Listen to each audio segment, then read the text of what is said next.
So yan na, so kamusta po mga ka-Streetwise? Ako po si Takehiro Miyamoto at welcome po sa aking munting channel. So mga ka-Streetwise, ito napapansin ko lang. Itong ibang tagapagtanggol ni Sara Duterte, itong mga DDS, ay nagmumukha na pong tanga sa kakatanggol dito nga kay Sara Mau, kay Sara Duterte. Kasi mga ka-Streetwise, no, ito kasi talaga yung hirap. Kapag yung mismong politiko na pinagtatanggol mo ay hindi rin kayang ipagtanggol yung sarili. 'Di ba? For example, itong si Sara Duterte, 'di ba? Si Sara Duterte po talaga tinalo po siya sa debate ni Raul Manuel regarding po sa confidential fund. So, ang ibig sabihin nun, hindi kayang ipagtanggol ni Sara Duterte ang sarili niya sa mga issues po na pinupukol sa kanya. Kasi bilang isang politician, talagang kasama po talaga na magbatuhan po ng putik itong mga walang yang tong mga to. So, yun nga po yung punto mga kababayan. Mahirap po talagang ipagtanggol ang isang politiko na kung yung mismong politiko na po na yun ay hindi niya po kayang ipagtanggol po yung sarili niya. At kung ipagpapatuloy pa ito ng mga DDS, eh talaga magmumukha na silang tanga. So ito po yung example natin dito. Bali yung isa, DDS talaga itong isa, tapos itong isa naman ay empleyado ni Sara Duterte. Ito nga pong si Tio Moreno at saka si Malutikia. Si Malutikia na nagdemanda ng mga troll.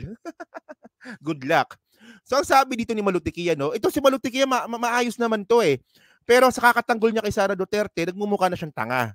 Hindi lang, honestly ito papaliwanag ko sa inyo. So nag-usap po sa Twitter itong si Malutikia at saka si Tio Moreno. Yan, para silang DDS. So ang sabi dito ni Malutikia, when we speak in foreign policy, we speak only with one voice, and that is the president. Sabi ninyo, spare lang si Sara Mau. Eh bakit ngayon tanong kayo ng tanong sa kanya, 'di ba dapat tanungin ninyo ang Pangulo? Kita niyo mga kababayan, katangahan talaga nito, no? At tapos sumagot pa yung isang tanga na si Tio Moreno. So sabi naman ni Tio Moreno, exactly what I'm saying. Ayaw nga nila ang confidential fund ni VP kasi daw hindi mandate ng OVP at DepEd. Pero ngayon, naging mandate niya ang foreign policy, which is job of the president. Tapos sumagot na naman yung isa mismo. Mga kababayan, kita nyo mga ka-streetwise no, kung gaano ginagawan tanga ni Tio Moreno at saka si Malutikia yung mga sarili nila. Una po mga ka-streetwise, hindi po natin inihingi yung foreign policy ni Sara Duterte. Ang inihingi po natin kay Sara Duterte ay yung opinion niya about po sa China at saka sa West Philippine Sea. Kasi hanggang ngayon nga is wala pa rin po siyang statement ng pagkondina or pagkampe dito po sa ginagawa po ng China. Kasi nga mga kababayan ako nga vlogger lang ako eh. And then kayo po na nanonood po sa akin, viewer po kayo. Kayo po at ako po ay meron po tayong opinion about po sa West Philippine Sea na kinukondina natin. So ang tanong kasi dito, bakit si Sara Duterte ayaw magsalita tungkol sa China? Kita nyo mga ka-streetwise no, kung paano man linlang si Tio Moreno at saka si Malutikia, hindi po natin hinihingi yung foreign policy ni Sara Duterte. Hindi. Ay, Diyos ko naman, ginagawa ninyong tanga yung sarili ninyo dyan. Well, kung merong humihingi sa inyo na foreign policy ni Sara Duterte, huwag nyong pakinggan. Mas pakinggan ninyo yung mas nakakarami na humihingi lang po ng opinion ni Sara. Oh. So mga kababayan ngayon, ito na. Okay. So, ang ibig sabihin nito, itong mga DDS po na to, kahit na magmukha na silang tanga, kakatanggol kay Sara Duterte, continue lang sila. Si Tio Moreno, okay lang yan. Maintindihan natin kasi empleyado daw po siya ni Sara Duterte. Na sumusweldo daw di umano ng 300,000 a month. Sabi niya yan eh. So mga kababayan kasi, speaking of foreign policy, sige. Kasi ang sabi nga dito ni Malutikia, di ba, na hindi daw mandate ng Vice President yung foreign policy. Okay, so hindi pwedeng magsalita si Sara Duterte about sa relasyon sa ibang bansa. No. Pero mga kababayan, ano to? Ito ano to? Courtesy call of His Excellency Ilan Flas, Ambassador Extraordinary and Plenipotentiary State of Israel. Okay. Ang sinasabi ko lang dito mga streetwise, napaka-ipokrito po ng ganitong klaseng mga statement. Na sinasabi ninyo na foreign policy hindi raw mandate ni Sara Duterte, kaya hindi nagsasalita tungkol sa China, eh bakit si Sara Duterte naman po ay sobrang vocal pagdating po sa Israel? I just don't really get the point. Pag sa China, ayaw magsalita kasi nga hindi daw mandate ng Vice President, pero Sa usapin po ng Israel, ang ingay ni Sara Duterte. Ito nga, nakipag-usap pa siya ngayon sa Israel. At bukod dyan mga kababayan, naging fearmonger pa nga si Sara Duterte at ginagamit niya pa yung gera na nangyayari po sa Israel. So ito, alam ko napanood nyo na to, pero panoorin lang po natin. Siguro mga ilang seconds lang po to para kompleto po yung content natin. Na ito nga pong video na to ay ginagamit po ni Sara Duterte na pananakot sa mga kababayan nating Pilipino na maghihirap daw ang Pilipinas dahil po sa Israel. At meron pa siyang panawagan tungkol po sa giyera sa Israel. Pag sa Israel, okay lang. Pero pag sa China, hindi pwede. Pagkatapos, foreign policy, tatanga eh. So ito, panoorin natin to. Mga ilang mga ilang seconds lang to. Sige. Alam ko napanood nyo na to, no? Pero daanan lang natin. Ako ay nakikiisa sa mga mamamayang Pilipino at sa pandaigdigang komunidad sa pagpapahayag ng pag-alala sa lumalalang karahasan sa gitnang silangan at ang epekto nito sa mga inosenteng sibilyan, lalo na ang mga bata na pangunahing biktima at may pinakamalaking posibilidad na maapektuhan sa ganitong kaguluhan. Ako'y nananawagan sa aking mga kapwa Pilipino na ipahayag ang isang tigil putukan at dalhin ang usapin ng kapayapaan sa mesa. Ating ipanawagan. Okay na yan. Tama na.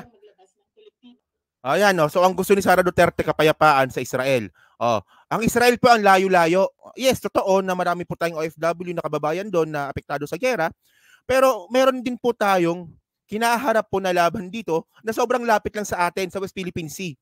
Sa Israel, sobrang ingay mo, pero dito sa China, antay-tahimik mo. And then pagkatapos, ang palusot ng mga DDS ngayon, hindi naman trabaho ni Sara Duterte yung foreign policy. Pagkatapos sa Israel, sobrang ingay. Ay, ginagawa yung tanga yung sarili ninyo, sa totoo lang. So ito mga ka-streetways na dadaanan ko lang to. So sa hindi lang po nakakaalam, pero na-content ko na to, no? Sa hindi lang po nakakaalam, itong maingay po na to na si Tio Moreno, ayan po siya. So kasama po siya sa China Propaganda Council seminar. So kung makita nyo dyan, nandiyan si Trixie Cruz Angeles, andyan si Attorney Ahmed, andyan si Mark Lopez. So ang punto ko lang dito mga kababayan, sobrang pangit na imahe na merong isang sinasabi na empleyado ni Sara Duterte pero kasama doon sa China Propaganda Council seminar. At least you get the point siguro, di ba mga kababayan, di ba? At bukod pa dyan mga ka-streetwise, hindi na nga nagsalita si Sara Duterte about sa West Philippine Sea. Ang ginawa pa nga ni Sara Duterte, ito pa. Nagbigay pa siya ng mensahe sa salitang Chinese. Okay. Ayan, no, sa salitang Chinese, nagbigay pa siya ng mensahe at nagsuot pa siya ng costume ng mascot. sorry. Ng costume ng China. Hindi niya na nga hindi na, nagsimpatya pa siya. Kasi mga kababayan, nung ginawa nga po ito ni Sara Duterte, dito na po ako nagkaroon talaga ng desisyon na walang yan, si Sara Duterte pro-China talaga, ayaw lang talaga umamin. And then nga po mga ka-streetwise, yan nga po sa statement po ni Sara Duterte sa China, na nagsalita siya ng Chinese, meron pa itong English version. So merong English version. At dyan po sa English version, dyan po natin makikita na meron pong plano si Sara Duterte na magkaroon po ng partnership sa China pagdating po sa education at saka sa youth development. So sobrang delikado po nito yung mga kababayan dahil hindi po natin pwedeng pagsamahin sa youth development ang magkaibang kultura. Common sense lang yan, Sara. Mukhang mahina ka naman siguro doon. So ito mga ka-streetwise na panoorin lang natin to, siguro mga 40 seconds lang to. The Philippines and China will celebrate the 50th anniversary of the establishment of bilateral relations. We hope that our partnership will prosper, especially in the areas of agriculture, trade, investment, science and technology, and people-to-people relations. I take a particular interest in strengthening cooperation in the field of education and youth development. As we undertake efforts to further strengthen our relations. Okay na yan. Tama na yan. Ayan na, sinabi ni Sara Duterte na gusto niya po talaga magkaroon ng partnership sa China about youth development at saka education. Now, which is na, tinanggi naman po ito ng Office of the President base po kay Tulfo. So, ang sabi nga po dito ni Montulfo, no? Okay? Tulfo, Office of the President, Philippines, don't share Vice President Sara remarks on partnership with China. Ayan. So, ang sabi nga po dito ni Erwin Tulfo, no? Tama ba? Erwin Tulfo to eh.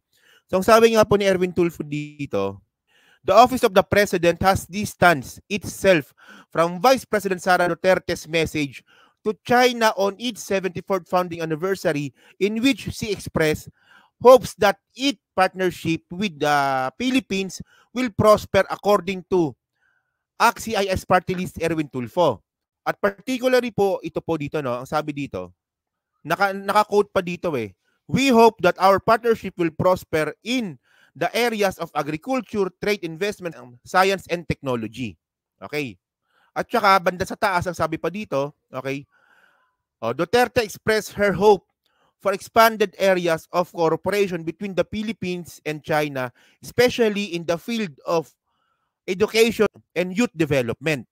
Ang pinupunto ko lang dito mga ka-streetwise, di ba base rin po dito kay Erwin Tulfo, hindi po talaga align si Sara Duterte pagdating po sa foreign policy po ng Pilipinas regarding po sa China. So para malinaw lang po mga kababayan, no, para kasi nga po importante po talaga na malaman po natin yung opinion ni Sara Duterte about po sa China, kasi malaki po talaga yung chance na tatakbo po siyang presidente.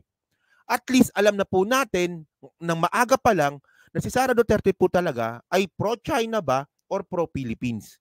Kasi mga ka-streetwise, ito lang, no, kung election na, kunwari 2028 election, at sasabihin ni Sara Duterte na ikundina natin ang China, wala na pong maniniwala dyan.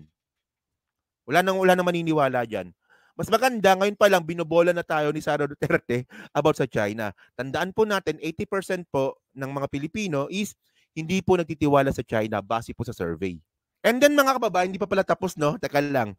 So kanina si Tio Moreno, napakita ko sa inyo. And then ito naman si Malutikia, ang nakakatawa kasi dito. Isa pa pala, no? Si Malutikia po, naglabas po kasi ng survey. Ito pong Publicus Asia. Si Malutikia po yung may-ari nito Ang alam ko siya may-ari nito. So sa Publicus Asia po kasi, ang number 1 po sa senatorial race sa 2025 ay si Rodrigo Duterte. Pero iba po yan sa naging survey din po ng Okta Research. Pagdating po sa Okta Research, hindi po pasok si Duterte, si Digong sa top 12. So medyo nakakaroon na ngayon ng credibility issues itong Publicus Asia na syempre alam naman po natin na si Malutikia maka Duterte, syempre malay ba natin, di ba? So yun lang po mga kababayan. So kayo po, ano po masabi nyo nga po dito sa mga DDS na tagapagtanggol ni Sara Duterte, kahit na si Sara Duterte po ay hindi po kayang pagtanggol yung sarili niya. And then syempre, kayo ba naniniwala rin po ba kayo na si Sara Duterte ba talaga ay pro-China? And of course, itong si Erwin Tulfo, nagsalita na rin po na yung mismong sinabi ni Sara Duterte ay hindi po ito pinapaboran ng ating presidente, Bongbong Marcos. So yun lang po, paki-comment lang po sa baba at binabasa ko pong lahat yan. So sa muli po, maraming salamat po sa inyo lahat. Ako po si Takay Romeo Moto. Babush!